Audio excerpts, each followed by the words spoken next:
Salam saudara, saya percaya bahwa kita semuanya adalah orang-orang yang dimerdekakan. Itu bagian yang akan terus kita bahas, akan terus kita kumandangkan di dalam iman kita, bahwa kita ini adalah orang-orang yang merdeka. Dalam suasana yang masih merasakan bagaimana kita memperingati Indonesia merdeka 75 tahun. Sungguh-sungguh membanggakan buat hidup kita semuanya. Kita semuanya terus melihat ada banyak hal yang bisa kita harapkan ke depan yang membuat kita semua di sini dan Indonesia ini akan lebih maju, dan itu yang kita yakini bersama. Bagian dari firman Tuhan yang saya mau bagikan kepada kita semuanya adalah yang berhubungan dengan kemerdekaan. Kita masih membahas tentang kemerdekaan. Tetapi ada waktu di mana di dalam hidup kita ini ada bagian-bagian yang memang perlu dimerdekakan secara khusus. Saya mengajak kita semua untuk merenungkan bagian dari firman Tuhan di 1 Raja-Raja pasal 19 ayat 1 sampai ayat yang ke-8. Begini firman Tuhan.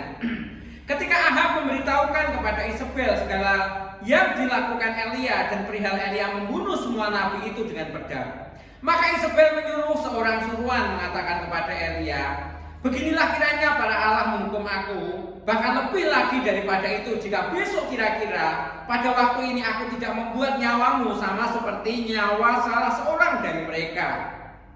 Maka takutlah ia, lalu bangkit dan pergi menyelamatkan nyawanya. Dan setelah sampai ke Berseba yang termasuk wilayah Yehuda, ia meninggalkan bujangnya di sana. Tetapi ia sendiri masuk ke padang gurun sehari perjalanan jauhnya, lalu duduk di bawah sebuah pohon ara. Kemudian ia ingin mati, katanya, "Cukuplah itu, sekarang ya Tuhan, ambillah nyawaku, sebab aku ini tidak lebih baik daripada nenek moyangku." Sesudah itu ia berbaring dan tidur di bawah pohon ara itu.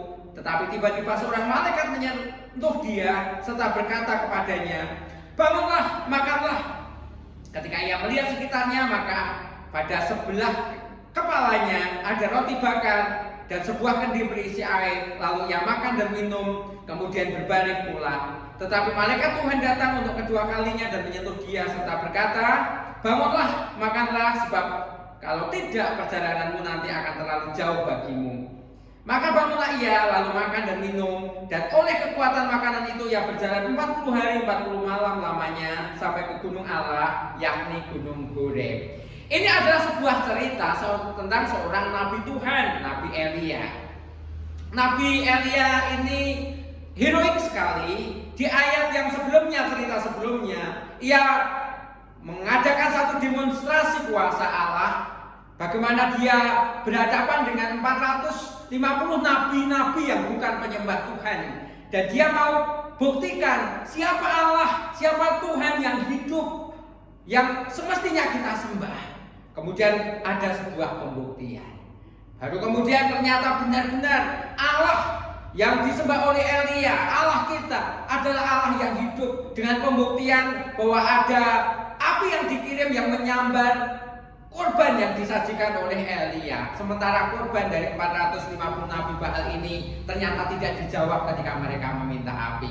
Baru yang kemudian terjadi adalah bahwa 450 nabi Baal itu ditangkap oleh Elia dan kemudian dibunuh di Sungai Kidron.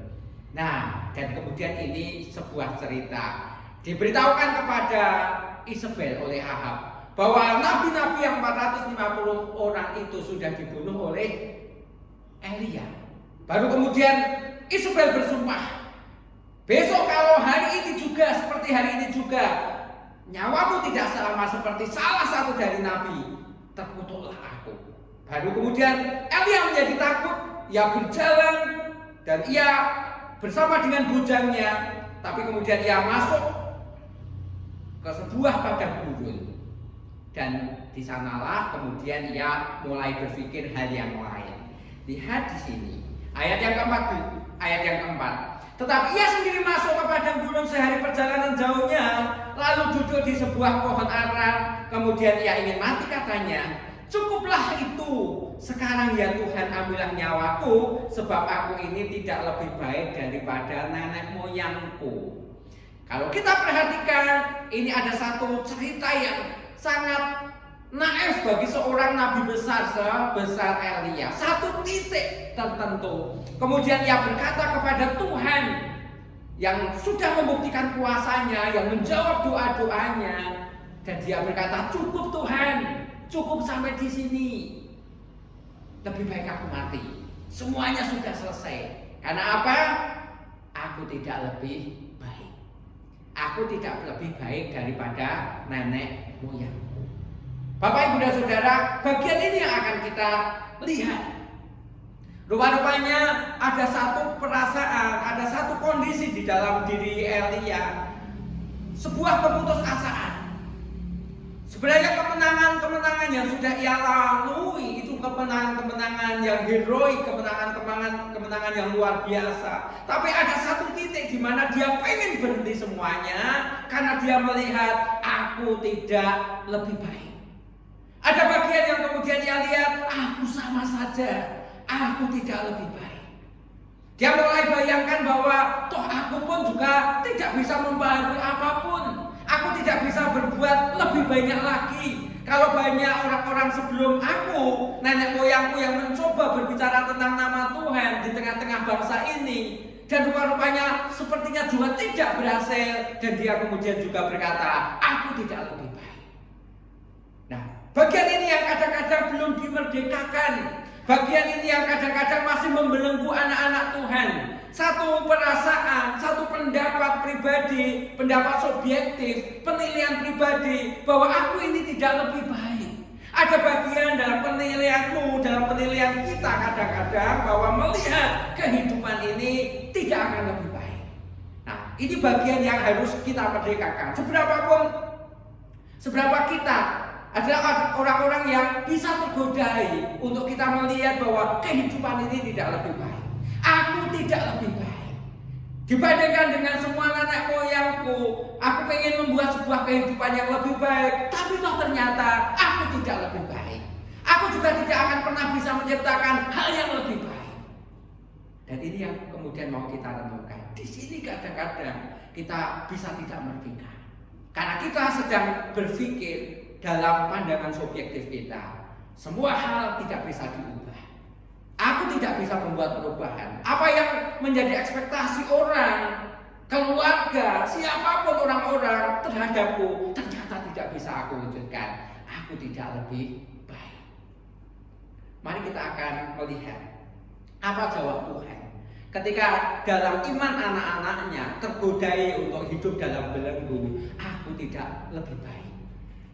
Dalam bagian yang akan kita bahas ini ada 3 kebenaran yang mesti kita pegang dari cerita ini. Ketika kita berpikir, ketika anak-anak Tuhan berpikir bahwa kita ini tidak lebih baik dan kita tidak bisa menciptakan hal yang lebih baik.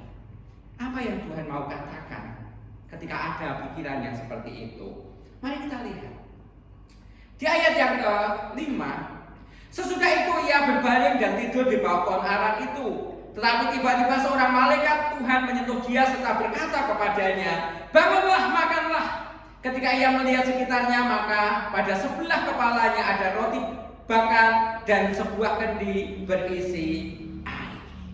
Lalu ia makan dan minum, kemudian berbaring pula. Coba kita renungkan bagian ini. Ketika Elia berpikir, aku ini tidak lebih baik aku mati. Tuhan kemudian tidak menjawab bahwa kamu bisa lebih baik.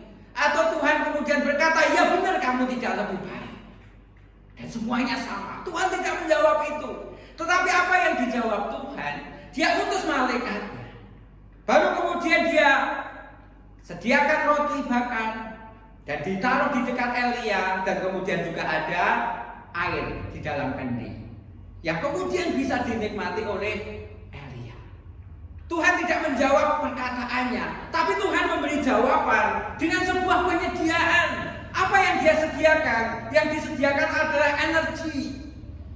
Ada banyak yang masih bisa diperjuangkan oleh Elia. Semua hal yang akan dilakukan Elia belum berakhir sampai kepada keputusasaan bahwa dia melihat segalanya belum baik atau bahwa kehidupannya jauh tidak lebih baik. Tuhan tidak mau menjawab itu. Tuhan mau berkata dari penyediaan ilahi ini bahwa ada bagian yang masih akan bisa diperjuangkan dan Tuhan sediakan energinya.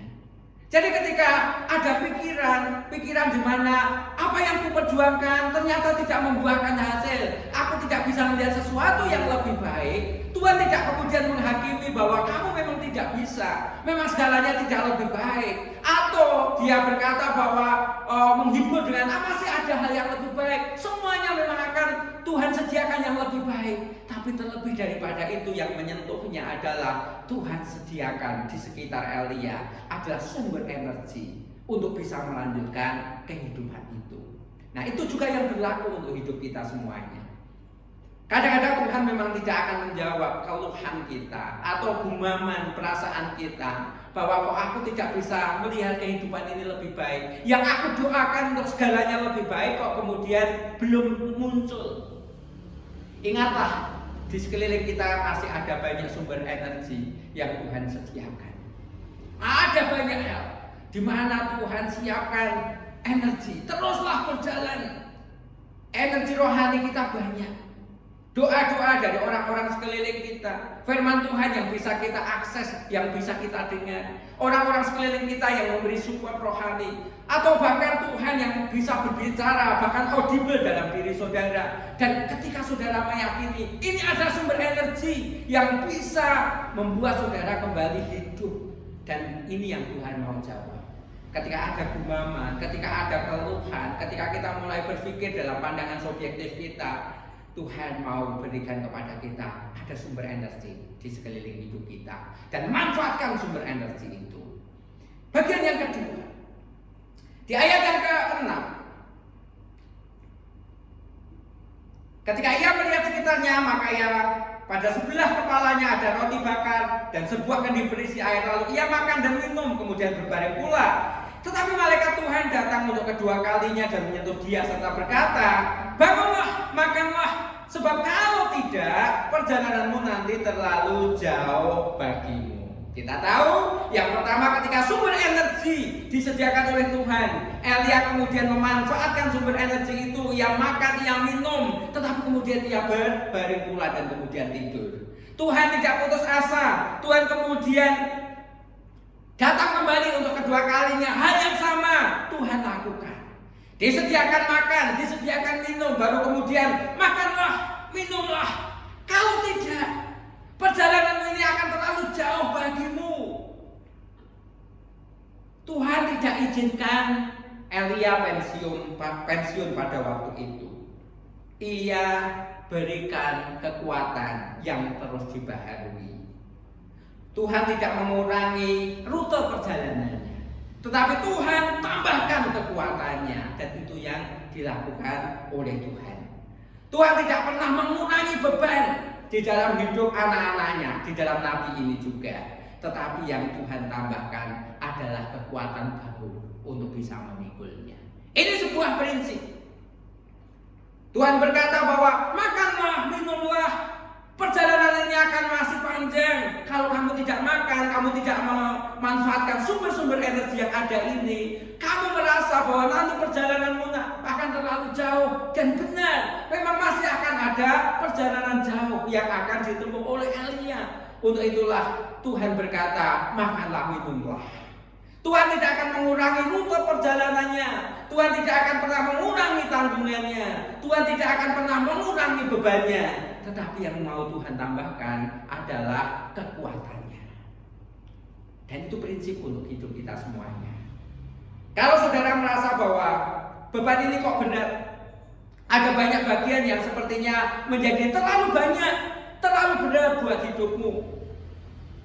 Prinsip Tuhan tidak akan pernah mengurangi. Kalau itu perjalanan, bahwa rute perjalananmu akan dikurangi. Tidak. Tuhan juga tidak akan pernah mengurangkan beban-beban di pundakmu.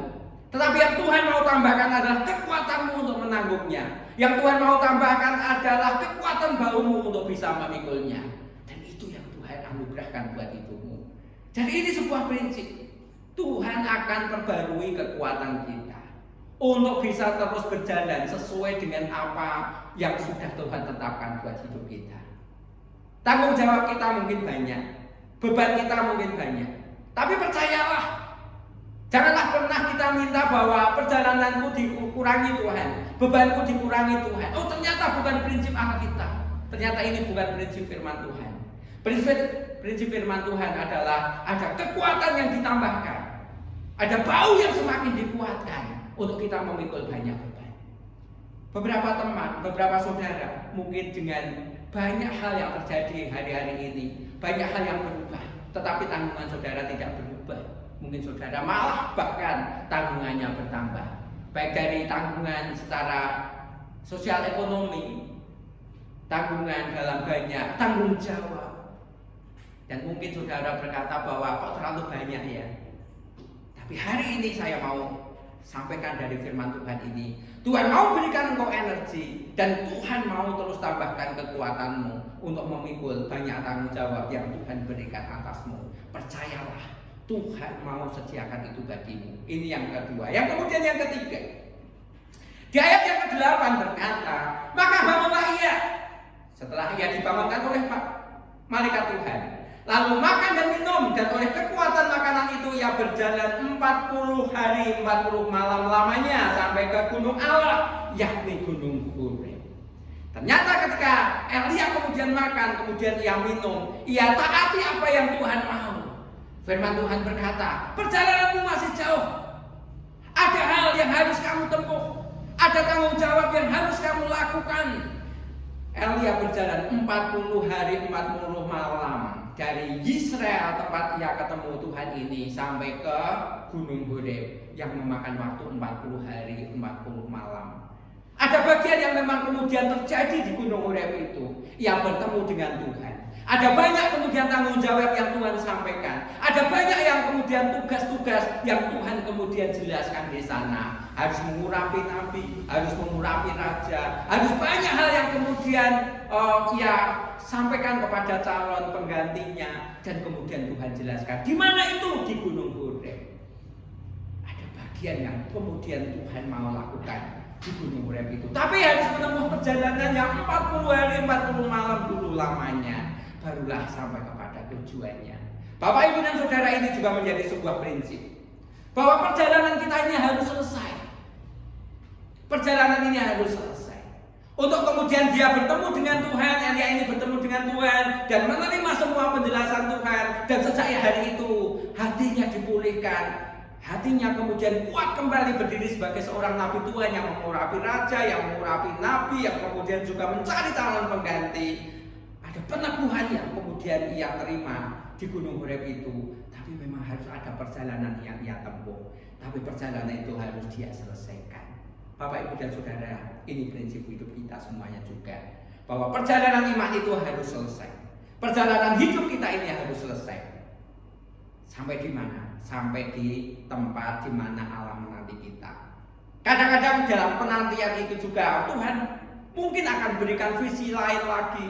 Tuhan akan jelaskan bagian yang lebih lagi. Tetapi yang Tuhan mau setahap demi setahap kita selesaikan. Setahap demi setahap kita akan finishkan itu. Kita tidak akan pernah berhenti di tengah jalan. Saya rindu Bapak, Ibu, dan Saudara, itu menjadi kerinduan kita semuanya. Perjalanan ini harus selesai. Setiap misi, setiap visi dalam hidup kita harus selesai. Mungkin itu bertahap, tetapi kita harus selesai. Saya mengajak kita semuanya, mari kita terus berdoa.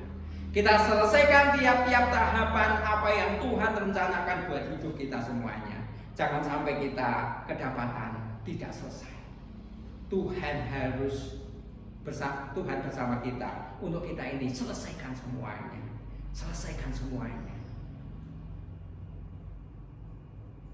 Kalau kita digodai untuk kita berpikir hari ini, ada bagian yang kita berkata, Tuhan kok semua tidak lebih baik. Atau kemudian berkata, Tuhan aku mau mengakhiri semuanya karena aku ternyata tidak lebih baik. Aku tidak menciptakan satu kehidupan yang lebih baik. Tidak ada perubahan yang lebih baik. Hari ini kita ketemu dengan apa yang Tuhan mau, supaya kita terus pegang. Kadang-kadang Tuhan tidak jawab dengan frontal, dengan sesuatu apa yang kita pikirkan, tapi Tuhan dijawab dengan caranya. Yang pertama tadi, Tuhan sediakan sumber energinya dan menjelaskan bahwa teruslah berjalan. Teruslah berjalan. Tuhan sediakan sumber-sumber energi untuk hidup kita. Yang kedua, Tuhan akan terus baharui kekuatan kita untuk mencapai apa? Yang lebih baik masih akan datang. Dan kita terus harus meraihnya. Tuhan tidak pernah mengurangi rute perjalananmu. Tuhan tidak mengurangi bebanmu. Tuhan tidak mengurangi tanggung jawabmu. Tetapi Tuhan akan beri kekuatan hidupmu yang diperbarui, kekuatan bahumu yang ditambahkan. Dan yang ketiga, bahwa Tuhan berkata, selesaikan. Perjalanan ini selesaikan. Tanggung jawab ini selesaikan. Percayalah, kita akan bisa melihat hal yang lebih baik. Di mana? Di Gunung Horeb. Itu yang Elia kemudian rasakan. Ternyata ada sesuatu yang lebih baik. Jadi jangan pernah berpikir bahwa kita tidak lebih baik, atau kita tidak pernah bisa melihat yang lebih baik. Percayalah, kita masih bisa melihat yang lebih baik di masa-masa yang akan datang. Teruslah berjalan. Ada sumber energi di sekelilingmu dari Tuhan. Teruslah berjalan. Tuhan terus tambahkan kekuatanmu dalam tanggung jawabmu yang besar itu, dalam rute perjalananmu yang mungkin jauh itu. Dan Tuhan mau kita selesai. Karena di sanalah rencana Tuhan akan terjadi dalam hidup kita semuanya. Anugerahnya untuk hidup kita semuanya. Yesus yang hidup bagi hidup kita semuanya sudah perjuangkan semuanya, sampai Ia perjuangkan dengan pengorbanannya. Untuk siapa? Untuk kita semuanya. Jadi jangan pernah berpikir hidupku tidak lebih baik, tapi berpikirlah masih ada hal yang lebih baik. Aku akan terus berjalan. Aku akan terus diberi kekuatan. Aku akan terus selesaikan. Kiranya kita boleh diberkati. Mari kita berdoa. Tuhan, terima kasih firman-Mu yang sedikit ini kami sudah terima. Kiranya kami tidak pernah lagi digodai untuk kami berkata bahwa kehidupan kami tidak lebih baik. Ada banyak hal yang tidak bisa kami ubah. Tapi kiranya hari ini kami diteguhkan. Kami akan terus berjalan dengan energi-energi yang Tuhan siapkan untuk hidup kami. Ketika tanggung jawab kami menjadi begitu besar, kiranya kami yakin ada kekuatan Tuhan yang ditambahkan buat hidup kami. Dan kami akan terus berjalan dan selesaikan perjalanan ini sampai kepada kami mencapai tempat di mana Engkau berada menanti kami untuk hal-hal yang lebih besar lagi. Dan kami akan melihat hal yang lebih baik. Tuhan, terima kasih, kami bersyukur. Ketika kami mungkin masih terbelenggu dengan pikiran kehidupan kami tidak lebih baik, kami tidak bisa menciptakan kehidupan yang lebih baik, tapi hari ini Engkau menyadarkan kami, Tuhan, Allah bersama kami. Tuhan menyertai kami dan mengasihi kami untuk memberikan sesuatu yang lebih baik buat hidup kami. Terima kasih Bapa. Setiap anak-anak-Mu semua yang mendengar bagian firman Tuhan ini diberkati. Hati kami diubahkan. Di dalam Tuhan kami akan raih segala sesuatu yang lebih baik dalam semua aspek kehidupan kami. Terima kasih. Dalam nama Yesus kami berdoa, kami ucap syukur. Haleluya. Amin. Amin. Tuhan memberkati kita semuanya.